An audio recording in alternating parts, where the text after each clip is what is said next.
Bonjour les amis, bienvenue sur la chaîne de Alliance M Éducation. Nouvelle vidéo aujourd'hui, nous allons parler du chômage. Du chômage au Canada, principalement dans la province du Québec parce que vous savez, le Canada est très vaste, il y a plusieurs provinces et territoires et je ne peux pas parler du chômage dans tout le Canada étant donné que je ne réside que dans la province du Québec. Donc pour ce qui est du chômage, c'est réel, il y a du chômage au Québec, mais quels sont les secteurs qui sont plus touchés par le chômage et les secteurs qui ne sont pas touchés par le chômage? Ça va être le sujet de ma vidéo d'aujourd'hui. Mais avant de commencer, je vous invite à vous abonner, activer la cloche de notification si vous me suivez sur YouTube. N'hésitez pas non plus de liker la vidéo, commenter la vidéo si vous avez des points de vue à partager, si vous avez des informations supplémentaires à partager également. Et si vous me suivez sur les autres réseaux sociaux, que ce soit TikTok, Instagram ou Facebook, n'oubliez pas aussi de mettre des gros pouces bleus et de partager la vidéo. Donc, comme vous le savez ou que vous l'avez appris dernièrement, il y a quand même pas mal de reportages qui circulent sur les médias, les réseaux sociaux également, qui parlent du chômage au Canada, ok? Il y a certains reportages qui parlent d'autres provinces, mais moi je vais parler principalement du Québec. Les gars, le chômage est réel et le chômage est vraiment là, ok? Dans la province du Québec. Cependant, le chômage touche une catégorie d'emplois, principalement les emplois non qualifiés que je pourrais dire. Quand je parle d'emplois non qualifiés, je parle de quoi? Je parle des emplois tels que le service à la clientèle, par exemple, pour les personnes qui vont travailler dans des fast-foods ou les restaurations rapides, tels que les Tim Hortons, les McDonald's, Subway et autres. De ce côté-là, il y a du chômage parce que ce sont des emplois que la plupart des étudiants vont occuper généralement et plus facilement lorsqu'ils viennent au Canada. Ça, c'est pour les étudiants étrangers. Mais les étudiants au niveau national aussi, pendant leurs études, ils vont la plupart du temps occuper ce genre d'emploi. Donc, le service à la clientèle, que ce soit au niveau des restaurations rapides ou même des chaînes, des chaînes de supermarchés, quoi. Donc, toujours les services à la clientèle. Et aussi, pourquoi est-ce qu'il y a du chômage? Premièrement, c'est que les emplois sont comblés. Et ensuite de ça, il y a même certains groupes, ok?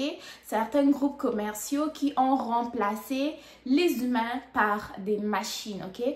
Donc, des fois, tu vas arriver à la caisse, au lieu que tu rencontres un caissier ou une caissière, ça va être une machine qui est là. Toi, tu vas scanner tes objets et les emballer toi-même. Donc, cet emploi qui devait être occupé par un humain ou une personne à la recherche d'emploi est déjà effacé parce que cela a été remplacé par une machine. Donc, il commence à y avoir beaucoup d'entreprises qui vont utiliser ces caisses automatiques là à la place d'embaucher les gens. Donc, eux, ils vont faire des bénéfices vu que ils ont réduit leur main-d'œuvre. Mais en même temps, c'est des emplois qui ne vont plus exister parce que c'est les robots qui font ça à la place.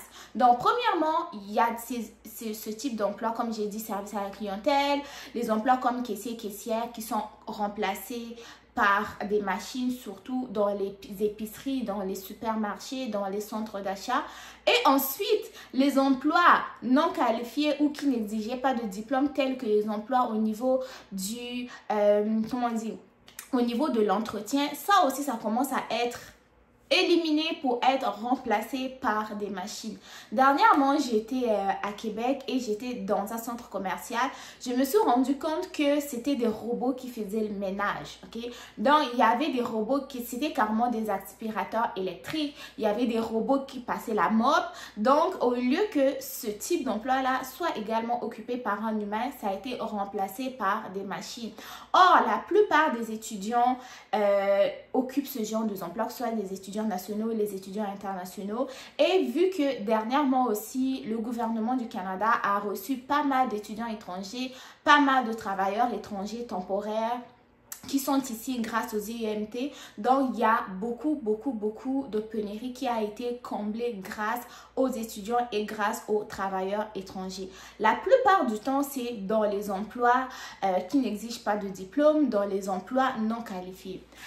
Alors que pour les emplois qualifiés, ou les emplois qui exigent des formations, que ce soit des formations professionnelle, formation collégiale ou formation universitaire, la pénurie de main-d'œuvre y est encore. Dans ces secteurs-là, il y a, je dirais qu'il n'y a pas de chômage, mais il y a encore une pénurie de main-d'œuvre. Dans la première catégorie, il y a du chômage, les gens n'arrivent pas à trouver de l'emploi parce que, premièrement, tous les emplois ont presque été comblés ou sinon, les autres places qui pouvaient être occupées par des humains, ça a été remplacé par des robots, ok? Donc, ça a commencé à Montréal depuis longtemps, ça arrivé à Québec et même ici en région aussi, on commence à le remarquer. Donc, les caisses où on s'adresse à un caissier, caissière, une personne réelle, commencent à être éliminées pour faire place aux caisses automatiques où c'est toi-même qui scanne tes objets. Alors que si je reviens aux emplois qualifiés, là, c'est une autre chose, ok? Donc, pour les emplois qui exigent les diplômes, là, la pénurie de main-d'œuvre y est encore. Parce que, vous savez, il y a des types d'emplois qui ne peuvent pas être remplacés par un robot. Les emplois tels que les emplois dans le domaine de la santé, on ne remplacera jamais un médecin qui va faire une évaluation, un diagnostic par un robot. Ça, c'est impossible. Ensuite de ça, on ne remplacera jamais une infirmière qui doit faire une évaluation, une analyse, des interventions par un robot. Certes, il va y avoir des robots qui vont distribuer des médicaments, qui vont ensacher des médicaments, mais jusque-là aussi, ces robots-là ont besoin d'une intelligence humaine, de la présence d'un humain pour pouvoir déléguer des tâches parce que robot ne peut pas tout faire.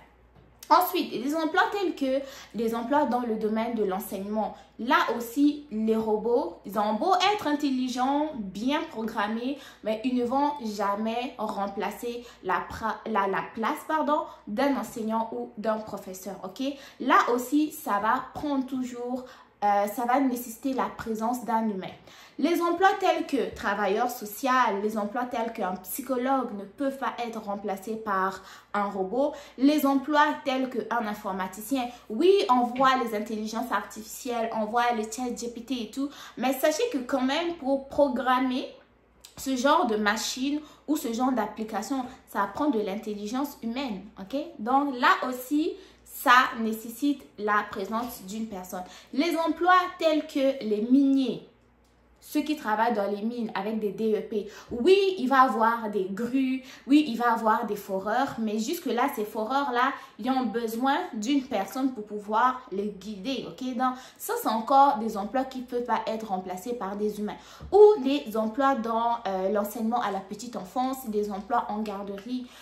Un humain ou un robot ne peut pas remplacer la présence d'un humain pour garder un enfant, pour enseigner un enfant. Jusque-là, donc c'est inimaginable en fait qu'un robot puisse remplacer. Donc, ça, c'est mon petite analyse que je fais par rapport au chômage. Donc, pour moi et par rapport à ce que je vois actuellement, le chômage est là dans les emplois qui ne nécessitent pas des diplômes ou des emplois non qualifiés. Là, il y a du chômage parce qu'il n'y a presque plus d'emplois, surtout à Montréal, surtout à Québec, ok?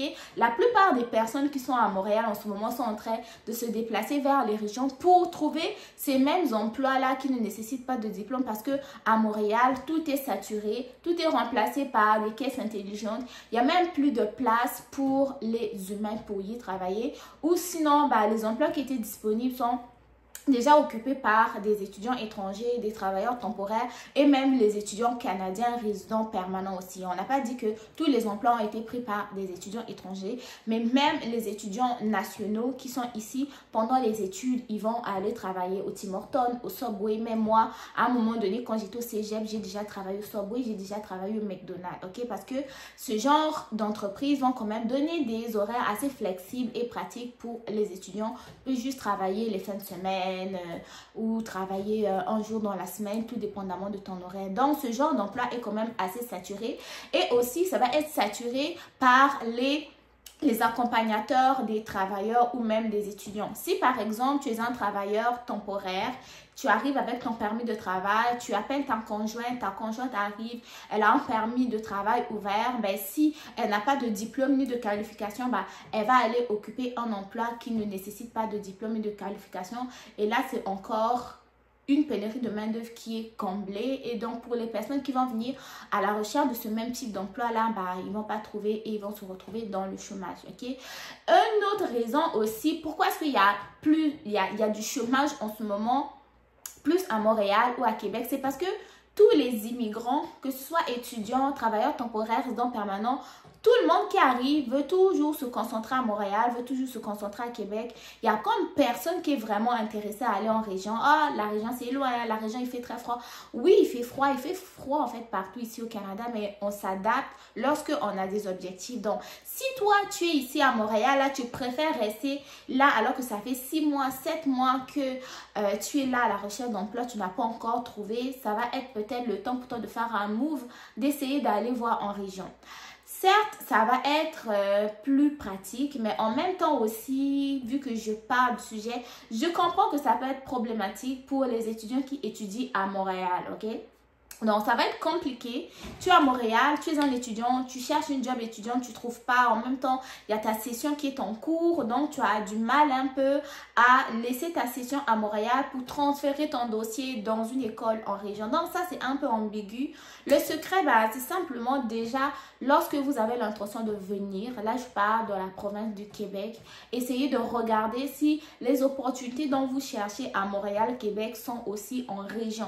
Ça va être un peu plus facile de trouver un emploi là-bas qu'à Montréal. Mais pour ceux qui ont des diplômes, des qualifications, vous faites votre reconnaissance de diplôme. Si vous venez avec un permis de travail, c'est très bien. Si vous venez comme étudiant aussi, ça aussi, c'est un truc que sur lequel j'aimerais insister. Lorsque vous venez comme étudiant étranger, ok, vous venez étudier par exemple dans le domaine des soins infirmiers.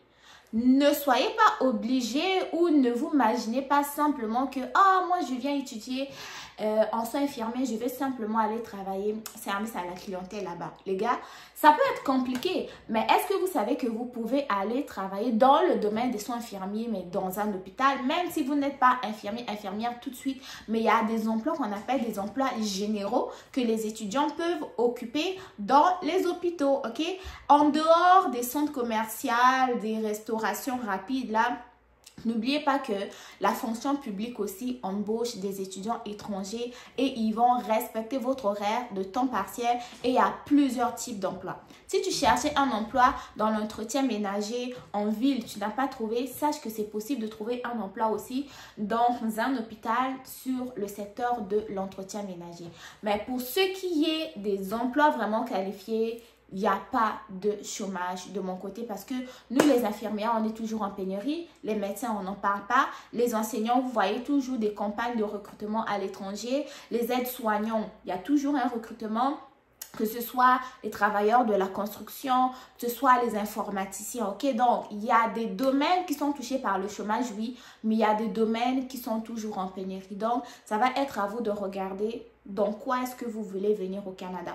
Vous êtes venu étudier, vous êtes venu travailler, vous êtes venu étudier, mais vous cherchez un emploi étudiant. Essayez de regarder l'emploi étudiant dans votre domaine s'il n'est pas disponible. Comme les étudiants en comptabilité, attendez pas de terminer votre cours en comptabilité pour commencer à travailler en comptabilité. Vous pouvez aller porter votre CV dans un cabinet comptable et travailler comme commis. Ok, vous pouvez. Si vous êtes un étudiant en technique en pharmacie, allez dans les pharmacies, allez porter vos CV, vous pouvez être un commis. Si vous êtes, je sais pas, vous étudiez par exemple, je sais pas, maîtrise, doctorat, de je sais pas quoi, n'allez pas trouver toujours un emploi facile à l'extérieur. Il y a des emplois disponibles dans vos domaines d'études, au sein même de votre campus. Donc, essayez de vous renseigner. Ne soyez pas juste fixe à la recherche d'un emploi précis. Soyez quand même assez flexible. Ne faites pas ce que tout le monde fait ou ne recherchez pas juste les mêmes types d'emplois que tout le monde recherche. S'il y a déjà, comment on dit, il n'y a plus d'emplois disponibles dans un domaine précis, essayez de regarder dans un autre domaine. Ça, c'est le conseil qui va s'adresser principalement aux étudiants. Mais pour ceux qui sont des travailleurs, si tu es un travailleur qualifié, tu es sûr que tu ne vas pas manquer d'emploi. Ok, là, je parle au niveau du Québec. Si tu es qualifié dans le domaine de la santé, domaine de la technologie, domaine de l'enseignement, domaine des services sociaux, domaine, je sais pas, du génie, fais ta reconnaissance de diplôme, postule. tu vas être pris. Mais pour les personnes qui sont plus à la recherche d'emploi, pas de diplôme, pas de formation, ça va être un peu plus difficile. Et là, on s'est plus concentré au niveau de la province du Québec. Maintenant, pour les autres provinces et territoires du Canada, ben, moi, si je trouve l'information auprès du site internet de IACC, je vous partagerai l'information ainsi que les statistiques. Mais pour l'heure, je ne veux pas vous partager des mini-reportages qui sont plus cadrés dans une ville précise et dans un secteur ou un type d'emploi précis. Ok? Donc, c'est ce que j'avais à dire sur le chômage. Si vous avez des questions, n'hésitez pas à les poser dans les commentaires, des suggestions, des ajouts, tout cela dans les commentaires. Sinon, je vous dis à très bientôt pour une nouvelle vidéo. Bon succès dans vos différentes démarches. On se dit à très bientôt. Bye bye!